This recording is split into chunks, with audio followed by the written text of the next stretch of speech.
According to Saint Maximus, self-love is mother of all passions. It is the attachment to the body. Love and self-control are the opposite of self-love. Self-love, the mindless love of the body, is the mother of all vices, mainly gluttony, avarice, and self-esteem. Self-love is rooted in selfishness, so is self-esteem. Self-esteem and avarice feed on each other. Those who are full of self-esteem accumulate riches, and those who are rich are full of self-esteem. Worldly self-esteem is being puffed up about your wealth, beauty, power, and moral achievements. From gluttony comes the thought of unchastity. From avarice comes the thought of greed. From self-esteem comes the thought of pride. These led to thoughts of all other vices, including anger, resentment, envy. These passions drag down the intellect like a massive stone. Unchastity and self-esteem together put to death the logos of virtue and spiritual knowledge. To struggle to be free from self-esteem in a practice of the virtues by more frequent prayer, you know you have banished self-esteem when you are no longer bitter against someone who abuses you.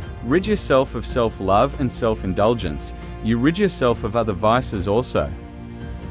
According to Saint Augustine, the primal destruction of man was self-love. There is no one who does not love himself.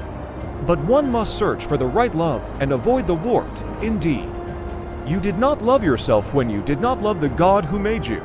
Self-love is loving God. Self-love is common to all men. It is restricted to those who love God. Mutually incompatible assertions about self-love jostle one another and demand to be reconciled. Self-love finds its only true expression in loving God. That moral obligation derives from an obligation to God, which is at the same time a call to self-fulfillment. The joy of the gospel can be found in putting others before ourselves and loving one another as we love ourselves. Consequently, a disordered love of self, both in excess and in defect, can hinder our mission to live out this core truth, while there will often be a temptation toward either extreme. A balanced love of self is possible and will bear abundant fruit in the harvest of our lives.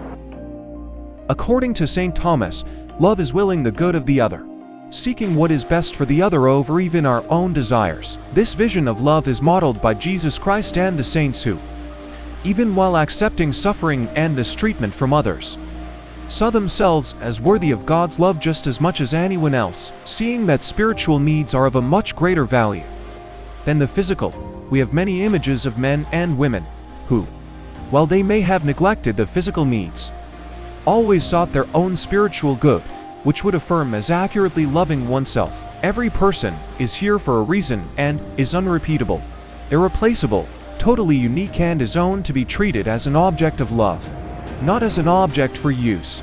In our search to serve others, it might be appropriate to allow our physical needs to fall by the wayside. However, in order to live out the joy of the gospel, it is best to avoid the two extremes of not one's self-esteem, but the important relationship we have with ourselves.